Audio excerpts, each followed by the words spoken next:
Salut à tous, j'espère que vous allez bien. On se retrouve aujourd'hui pour l'épisode numéro 50 des vidéos sur les transferts. Et on commence aujourd'hui avec un joueur anglais. Il s'agit de Tammy Abraham et Aston Villa pourrait faire une offre de Chelsea aux alentours de 45 millions d'euros pour Tammy Abraham, qui joue très peu quand même depuis l'arrivée de Thomas Tuchel du côté de Chelsea.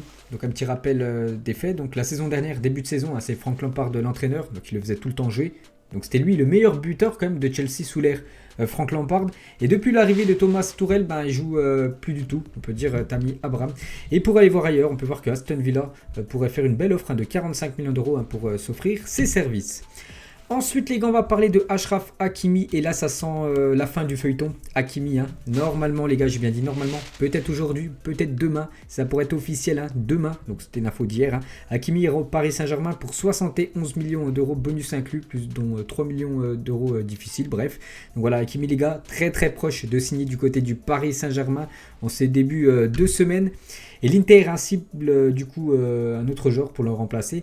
Et du coup, il cible Hector Bellerin suite au probable départ d'Achraf Hakimi. Il y a déjà eu des contacts avec l'agent ces dernières heures. Donc voilà, Bellerin, lui, pour arriver du côté de l'Inter Milan pour remplacer tout simplement le Marocain. Ensuite, des nouvelles de Kingsley Coman. Vous savez que le Bayern pourrait vendre Kingsley Coman pendant ce mercato, parce que Kingsley Coman, en gros, veut bien prolonger du côté du Bayern, mais il veut absolument augmenter son salaire. C'était quasiment multiplié par 2. Et ça, c'est hors de question pour l'équipe du Bayern. C'est pour ça qu'il pourrait faire ses valises, le joueur français. Et le Bayern a rejeté déjà une offre de 35 millions d'euros de Liverpool pour Kingsley Coman. Le Bayern en veut 50 millions d'euros pour son joueur. Donc voilà les gars, si Liverpool augmente un petit peu son salaire, enfin plutôt le montant du transfert de 15 millions, donc aux alentours des 50 millions, il pourrait être nouveau joueur de Liverpool. Kingsley Coman serait quand même une énorme recrue pour l'équipe anglaise. Ensuite, on va parler de Eduardo Camavinga et Manchester United va rencontrer la semaine prochaine l'entourage de Camavinga pour le convaincre de rejoindre les Red Devils. Le Paris Saint-Germain reste la priorité du joueur. Il aimerait encore continuer dans le championnat français. Et on peut voir que Manchester, les gars, voilà, Manchester aimerait s'offrir Eduardo Camavinga. Après, voilà, c'est au joueur de prendre pour lui la meilleure destination. Moi, je le verrais bien rester en France. Pourquoi pas du côté du Paris Saint-Germain, il connaît très bien la Ligue 1. Et voilà, Manchester, on sait qu'il y a beaucoup de joueurs, surtout beaucoup de milieux de terrain. Bon, Paris Saint-Germain, c'est la même chose, mais je pense qu'il pourrait plus s'imposer du côté du PSG que du côté de Manchester. Donc à lui maintenant de faire, bien sûr, surtout le très bon choix. Et côté Red Devil, 2 joueurs qui pourraient quitter le club. Donc Manchester souhaite se séparer d'Anthony Martial, l'attaquant français actuellement blessé, et Donny van de Beek, l'ancien joueur de l'Ajax. C'est vrai que lui on l'a pas du tout vu cette saison, il a très peu joué avec cette équipe de Manchester et devrait déjà quitter cette équipe des Red Devils. Ensuite, toujours avec cette équipe de Manchester, donc le Borussia Dortmund et Manchester sont sur le point de parvenir à un accord pour Sancho, un transfert de 90 millions d'euros avec bonus. Et d'actualité, Noni Madueke figure sur la liste des remplaçants potentiels. Le PSV en demande 20 millions d'euros. Voilà, pour remplacer bien sûr Sancho s'il venait à quitter cette équipe de Dortmund pour aller du côté de Manchester. Il faudrait trouver un remplaçant. Ça pourrait être le joueur néerlandais Madueke. Et du coup, Sancho du côté de Manchester, les gars, c'est de plus en plus chaud. Ensuite, on va parler de Brahim Diaz, joueur du Real Madrid prêté actuellement du côté de l'AC Milan. Il va retourner à l'AC Milan pour une deuxième saison consécutive, prêt avec cette fois une option d'achat de 25 millions d'euros. Le Real disposera d'une clause de rachat de 30 à 31 millions d'euros. Donc voilà les gars, petite info sur Brahim Diaz qui était déjà prêté cette année du côté de l'AC Milan. Il retourne une deuxième saison en prêt, mais cette fois-ci, il y a une option d'achat que l'AC Milan peut lever. Là, il n'y avait pas d'option d'achat pour cette première année. Donc voilà les gars. Petite info concernant l'attaquant espagnol, Brahim Diaz bien sûr c'est un espagnol. Arturo Vidal est proche d'un départ de l'Inter Milan, son salaire étant un gouffre pour l'équipe de l'Inter. Le Chilien pourrait rejoindre Flamengo. J'en avais parlé le dernier coup, c'est un grand fan de l'équipe brésilienne, de cette équipe de Flamengo, le joueur chilien. Ou Colo la saison prochaine, donc c'est une équipe au Chili. L'OM n'est plus dans les plans du joueur, c'est qu'on entendait à peu près un mois que l'OM était intéressé par Arturo Vidal, mais du coup l'OM n'est pas dans les plans de Vidal. Sera certainement, pour lui s'il quitte cette équipe de l'Inter, sera un départ certainement pour le continent sud-américain. Ensuite des nouvelles de Steven Nzonzi. l'ancien joueur du Stade Rennais, parce que vous savez que lui et Rennes, hein, c'est fini, est en contact avec le Benfica Lisbonne, lié jusqu'en juin 2022 avec l'AS Roma, parce qu'il était prêté à Rennes hein, cette saison.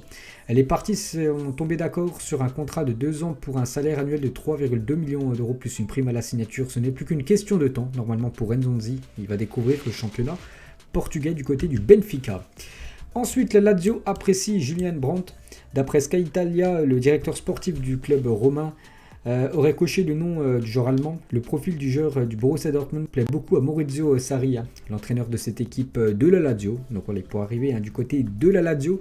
Le joueur Brandt. On va parler de Valence, c'est le FC Barcelone et le Barça et Valence discuteraient à propos d'un échange de joueurs. Donc Valence voudrait Alena et Braithwaite. Braithwaite, je pense qu'il va quand même quitter l'équipe du Barça, surtout qu'au Barça ils se sont vraiment renforcés, surtout en attaque avec l'arrivée de Depay, l'arrivée aussi de Kun Agüero. Donc Braithwaite hein, qui jouait déjà peu la saison qui vient de s'écouler, hein, donc avec les deux nouveaux numéro 9, donc là il va plus du tout jouer. Donc Valence aimerait l'avoir avec Alena. Et du coup, Barcelone, dans le sens inverse, aimerait avoir le défenseur gauche Gaïa pour mettre en concurrence, bien sûr, Alba.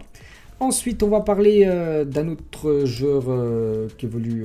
Non, lui, il évolue en Allemagne. Mais voilà, le Real Madrid aimerait l'avoir. C'est Dani Olmo et le Real Madrid profite de l'Euro 2020 pour observer les prestations de Dani Olmo, le joueur espagnol. Formé au FC Barcelone, les merengues pourraient bien s'attacher les services du milieu espagnol. Voilà, le joueur du RB Leipzig. Ensuite, des nouvelles de Keys Ruiz Atil, joueur du Paris Saint-Germain, enfin ancien joueur, hein, parce qu'il y a déjà un mois, il a dit qu'il quittait l'équipe du PSG, donc seulement 18 ans, et sur le point de revenir au Barça, parce qu'avant il jouait du côté du Barça avant de venir du côté du PSG. Donc les négociations sont en bonne voie, donc certainement retour pour lui en Espagne. Ensuite, des nouvelles de Raphaël Varane, qui souhaite quitter le Real Madrid pour rejoindre Manchester United. C'est vrai que Varane, les gars, j'attends de plus en plus d'infos. Voilà, qui pourrait quitter hein, cette équipe merengue. Vraiment, si le Real voit que le joueur français ne veut pas prolonger, hein, la fin de son contrat c'est l'année prochaine, en 2022, ben, il pourrait bien quitter hein, cette équipe du Real Madrid. Hein. Donc je crois que hier ou aujourd'hui, ça fait 10 ans, jour pour jour, hein, qu'il a signé du côté du Real Madrid. Donc voilà, il a fait le tour hein, quand même de cette équipe merengue, il a tout remporté et pourrait pourquoi pas tenter une aventure en Première Ligue hein, du côté de Manchester. Voilà, ça peut se faire les gars. Varane, donc déjà Ramos est parti. Varane, ça peut se faire. Donc voilà les gars, il y a des infos hein, concernant le défenseur français. Ensuite, toujours avec un défenseur, on va parler de Reece James, donc le défenseur de Chelsea. Et Manchester City s'intéresse à ce joueur. Pep Guardiola admire le jeune prodige de 21 ans et les Citizens souhaiteraient l'intégrer dans leur effectif pour la saison prochaine. Donc pour mettre peut-être en concurrence Kyle Walker. Bon, Walker, il a quand même 31 ans. Il arrive, on va dire, en fin de carrière. Lui, il a seulement 21 ans, 10 ans moins que Walker. Donc c'est pour ça, ce serait peut-être pour l'avenir hein, de Manchester City. Bon, après, si Chelsea venait à le lâcher, un joueur de 21 ans, un joueur très prometteur, ça sera encore un gros transfert, au moins, je pense, hein, pour 70 millions d'euros, bien sûr, son départ. Ensuite, les gars, on va parler de Kevin Gamero. Donc, dans l'épisode 49, hein, que j'ai sorti, je crois que c'était samedi, je vous avais dit que Gamero et l'OM, c'est quasiment fait. Et du coup, les gars, une info de dernière minute, hein, Kevin Gamero a finalement décidé de ne pas venir à l'OM alors que le contrat était rédigé. Donc, c'était fait, les gars, Gamero du côté de Marseille. Mais du coup, le joueur, c'est lui, en dernier instant, il ne veut pas signer du côté de Marseille. Du coup, voilà, le transfert hein, tombe à l'eau. Toujours avec l'OM, Gerson est bien arrivé à Marseille. Hein, c'est une photo qui date d'hier, hein, dimanche. Donc aujourd'hui, ça sera certainement officiel, bien sûr, hein, Gerson, le nouveau joueur de l'OM. Donc il ne fera pas la pré-saison avec l'équipe de Marseille. Hein, il va aller disputer les JO avec la sélection brésilienne. Et toujours avec Marseille aussi, ce joueur, les gars, qui devrait signer certainement dans la journée. Ce sera peut-être officiel cet après-midi. Donc Conrad de la Fuente est arrivé à la commanderie ce matin. Donc on peut voir une photo hein, de lui. On peut voir voilà, la commanderie hein, olympique de Marseille. Donc certainement dans l'après-midi, si bien sûr sa visite médicale est OK, il deviendra un nouveau joueur de Marseille. Ensuite, quelques transferts officiels. J'en avais parlé samedi et c'est bien officiel. Alexander Nubel, le gardien allemand, est prêté à Monaco. Comme annoncé par RMC Sport, Alexander Nubel, gardien prometteur de 24 ans, est prêté pour les 2 prochaines saisons à Monaco. Du coup, Ulrich est lui de retour à Munich après un an du côté de Hambourg hein, pour remplacer Nubel qui va prendre de l'expérience en Ligue 1, vu qu'il ne joue pas du tout bien sûr du côté du Bayern, vu que c'est Manuel Neuer, le gardien numéro 1. Ensuite, un autre transfert, un joueur cette fois-ci qui quitte Monaco, c'est Gil Dias. AS Monaco rejoint le Benfica Lisbonne jusqu'en juin 2026, hein, c'est officiel. Et aussi Jean-Claire Todibo, c'est bien officiel. Hein. C'est un nouveau joueur de Nice, hein, le jeune défenseur français s'engage avec les Aiglons après un prêt réussi pour un montant de un peu plus 8 millions d'euros plus 7 millions d'euros de bonus. Le FC Barcelone recevra un pourcentage à la revente en cas de départ de l'ex-Toulousain plus tard. Et on va parler des entraîneurs. Steven Gerrard, la légende des Reds, serait dans la shortlist de la direction des Spurs pour prendre la tête de l'équipe à la saison prochaine, bien sûr. Steven Gerrard, actuellement, il est du côté de l'Écosse, du côté Glasgow Rangers. Et il pourrait revenir en Première Ligue, mais pas du côté de Liverpool. Il a fait quasiment, je crois, toute sa carrière du côté des Reds, mais cette fois-ci pour prendre l'équipe de Tottenham, qui est toujours sans coach, cette équipe des Spurs. Lille est en contact avec Claudio Ranieri, parce que l'entraîneur actuel, c'est toujours Galtier, mais voilà, Galtier, c'est toujours pas fait du côté de Nice, ça devrait se faire, et du coup, il faut trouver 100 remplaçants. Ça pourrait être Claudio Ranieri, qui a déjà entraîné, bien sûr, en Ligue 1 du côté de l'AS Monaco. Benitez devrait être intronisé en tant que nouveau coach d'Everton la semaine prochaine, accord avec le club sur les modalités de son futur contrat. Et cette équipe de Everton, c'est un gros couac, parce qu'ils n'en veulent pas des supporters. Voilà, les supporters ne veulent pas de Rafael Benitez. Nous savons où tu vis, ne signe pas. La banderole de certains supporters d'Everton au domicile de Rafa Benitez, pressenti pour coacher cette équipe de Everton. Pourquoi les supporters de Everton n'en veulent pas? Parce que dans le passé, les gars, si on regarde les équipes entraînées, il a entraîné le voisin de Liverpool de 2004 à 2010. Voilà, il a entraîné comme 6 ans cette équipe de Liverpool. Et vous savez que Everton et Liverpool, voilà, c'est le derby. Ils s'aiment pas. Voilà, c'est deux clubs, bien sûr. Les deux stades, il y a seulement, je crois, 2 km d'écart.